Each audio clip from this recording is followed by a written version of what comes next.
For the few of you that didn't hear, there was a shooting spree yesterday in Fresno by an African American who will keep the name of obscured and not mentioned throughout this video, admittedly because I forgot it. Um, and really, you'll know what I'm talking about if you just look up 2017 Fresno shootings.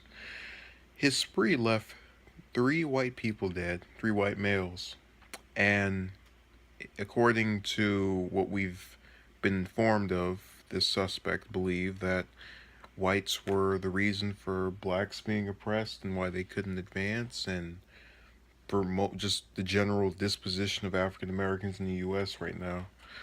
Um, there might be some credibility to that argument, but you kind of lose credibility in my eyes when you murder innocent people. Um, and you're gonna have some militants that will try to defend this and say, "Oh well, it was execution for oppression of decades of oppression." And my argument to that will be, well, if a black person puts down a white person for several decades, and that white person decides to go out and kill a couple of blacks, that will be called a hate crime, proof America is racist, and would be all over the national news, just like the Charleston shooting, which was just as unjustified as this. But because the races are flipped around to where the majority is getting executed by a minority, a person of African descent, there's nothing wrong with it, or there's something that it's of lesser value to mention this. I really can't comprehend how we've gotten to this point in society where it's almost as though, as far as this whole Black Lives Matter argument is concerned, Black lives not only matter more, at least to the national media, than other lives, but if you're an African American and you commit a high profile crime such as this one, you almost get a free pass when it comes to the way in which the general public reacts to it. This story has not in any way, shape, or form been circulated around as much as the Charleston killings. And there's really no reason for that to be the case. You know, I was watching the footage of him walking back and forth, and I hear this line about he cut off his dreadlocks and set them ablaze. And it's amazing how mental illness and just the state of having a mind that clearly is not well kept perpetuates society. And yet all we can do anytime one of these events happens is talk about gun control, which I've already explained on this channel why such a thing will not occur and why you'll continue to see incidents like this. But to give you another reason, you could pass all the gun legislation you want. Things of this nature are going to continue to happen because people who are criminals will find access to weapons, and at that point will go out and commit these crimes. I repeated the line that the best way to defeat a villain with a gun is a hero with a gun. Think about it.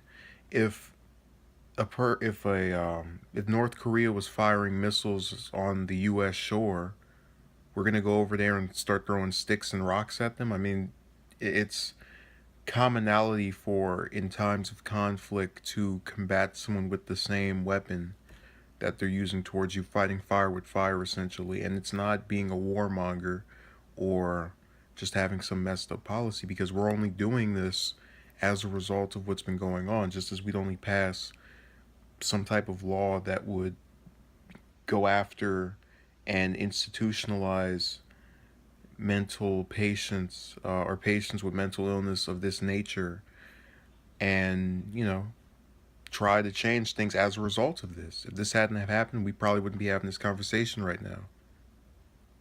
My point is, you react to things or we react to things as a society, and the problem is that we don't stay on top of them.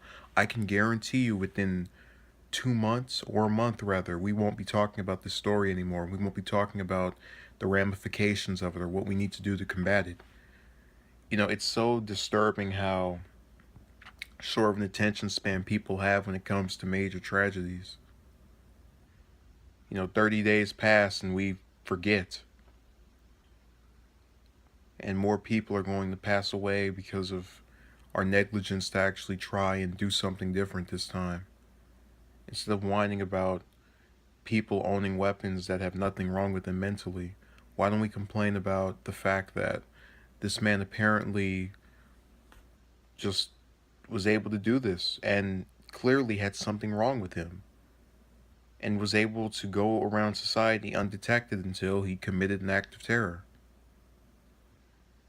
We have to be more proactive in the way we respond to things and have considerations made in front of what's actually going to go down, as opposed to thinking through things from the perspective of its past.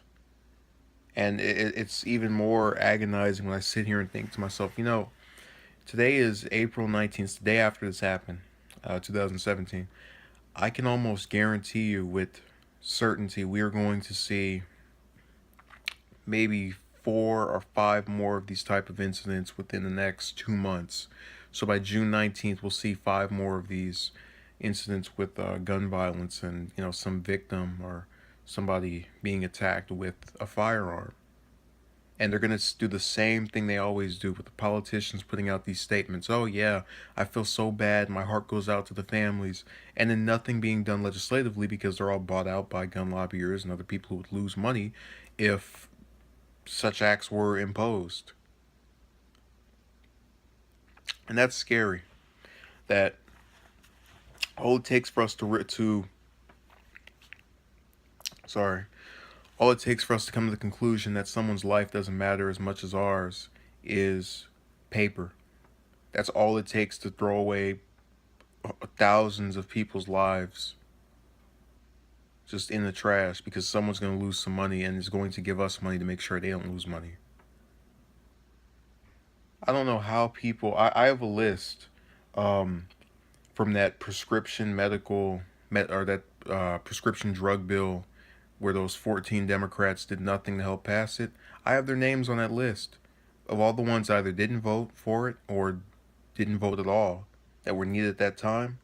And I want everyone to think when they see these people on this list, what they did to you by just that is I'm bringing this up, and I know one might think it's not it doesn't make sense to throw this out there, but that is a picture perfect example of why things stay the same in the case of each tragedy.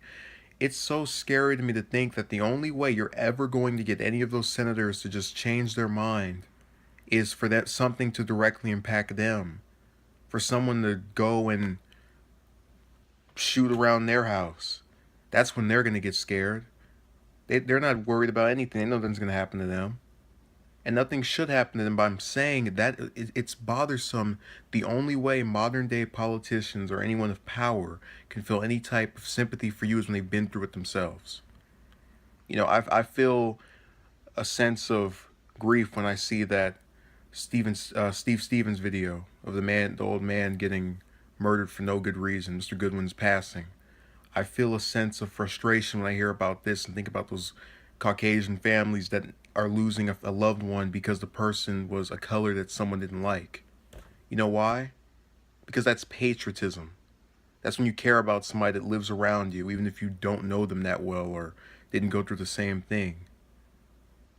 It's incredible to me that we lack that so much in our elected officials. It's pathetic, actually.